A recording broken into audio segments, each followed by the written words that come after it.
Today, I'll be going over every glitch, Easter egg, and fact that you might have missed in Owinka Shooter. Whether you're here for speedrun skips, extra lore you might have missed about the game, or just interested to know more about Owinka Shooter, I have it all stuffed into one large package for you to enjoy. And if you have any additional questions about the game, I suggest checking out me and Danger's podcast episode interviewing Owinka on Owinka Shooter. Link in the description.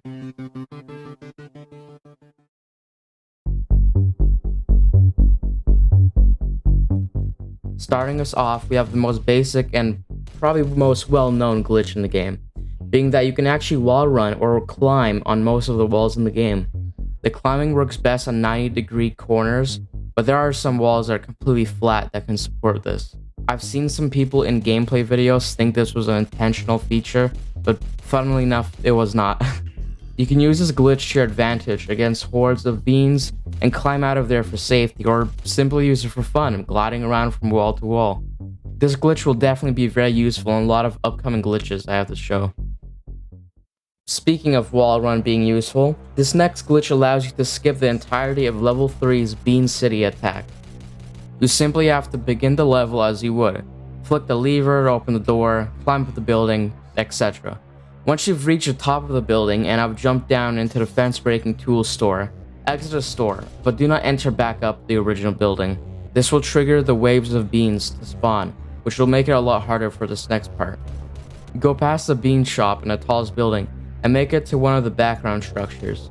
From here, you can just spam the spacebar to climb up the corners. Once you've made it to the top, jump down onto the staircase bridge of the tallest building.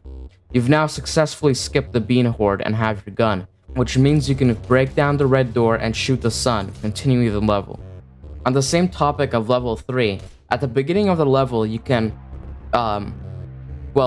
slide through these metal bars. Not exactly sure why you want to, because there's not really anything in this room, but you can do it. At the end of level 4, you're being chased by a robo-bean until you fall into the sewers. For the speedrunners out there, this isn't the biggest skip in the world, but it is a skip nonetheless. Once the door opens, quickly swerve into the right-hand corner and allow yourself to get pushed out of bounds by the robo-bean. From here, climb up a few of these structures by spamming space in the outside corners of them. Then you'll make it onto this structure, where you will have access to being able to jump on this long gray downwards tunnel. This is the hole you fall down into sewers through. The trigger to activate the animation and get sent into the next level is at the very top of the tunnel, so you'll have to climb all the way up. In the beginning of level 3, you must click a button in this room and in this room downstairs. After that, you must fight waves of beans and then get the bean mask from Jerry. But this all takes precious time that some of you speedrunners do not want to waste. This skip requires the bean in the room left of the second button in level 3.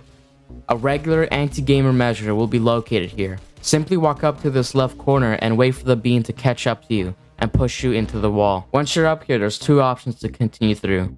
The safe option is on the right, and it will require a mix of wall running and wall climbing. This route usually takes a few seconds longer than the left one. The left route is a little trickier to pull off, and it will require you to slide on the wall and up the corner here. Either way you choose, you'll finally make it up, where you will have another two options. Climb up this flat wall here, which does not always work, or just simply walk around.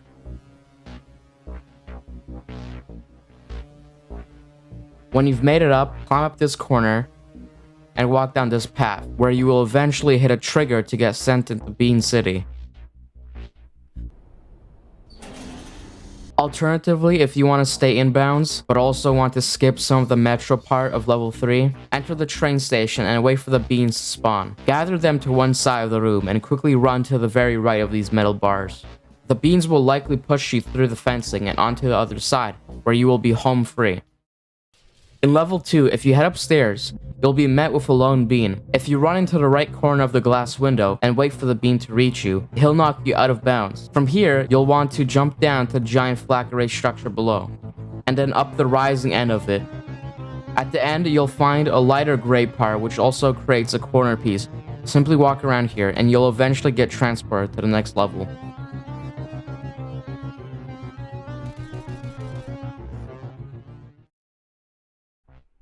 Onto our last two main glitches. We first have the Robo-Bean boss battle skip. When you begin the boss battle, all you have to do is try and angle the Robo-Bean as I have done. so that when you walk in the corners of the pillar that Jerry is caged on, he'll push you directly through the wall. As for this last glitch, you can entirely skip the waves of beans that spawn when you enter the room to obtain the tank for the cart.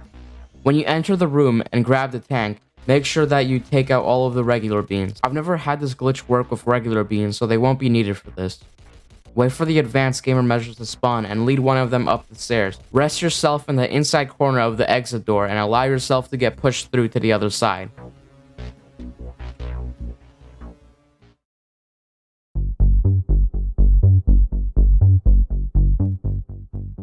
When you first enter the sewers very briefly, you might have noticed a supposed corpse of a dead bean. Once you enter the room where you are finally formally met with Jerry, who activates a switch for you, and then leave, the bean will suddenly have disappeared. Could this bean be the very same bean we later see at the beginning of the sewer level? I don't know, but that's an Easter egg, baby! When you're about to go toe-to-toe with the Robo Bean, you're met with 6 doors. The middle door on the right side of the room will bring you to 3 other Owinka clone rooms, identical to the one you started with. But Seb, where have the clones from the inside gone to, you must be asking. Listen. I have no clue. Fact 1, this guy does awesome front flips. Fact 2, this is the only non-red button in the whole game. Fact 3, this cutscene had no right being as cool and cinematic as it was. Fact 4, okay, here's an actual fact. Outside of the boundaries of level 2, you can find this weird purpley, pinky shark bean thing. It's some sort of model for sure, and it definitely looks unfinished. This is actually the original sewer enemy if I recall correctly. Not sure how it would have worked since the water is very shallow on that level, but it's cool nonetheless. Oh, I just got a message. Oh, update. Yes, the water was supposed to be used in the sewers. How, you might be asking? The sewer levels were originally planned to be different, of course. Silly viewer, stupid viewer, mindless, idiotic, dumb viewer. It was so simple, the answer was practically right in front of you, silly viewer. And finally, fact 7. This game is just a Valve and Source Engine fan game. I mean, Portal, Half-Life, Stanley Parable. What a shame, Mr. Owinka TV, to not come up with an original concept. Disgusting! Blah! Okay, that was it. Thanks for watching Sebinka, and make sure to click the like Inca.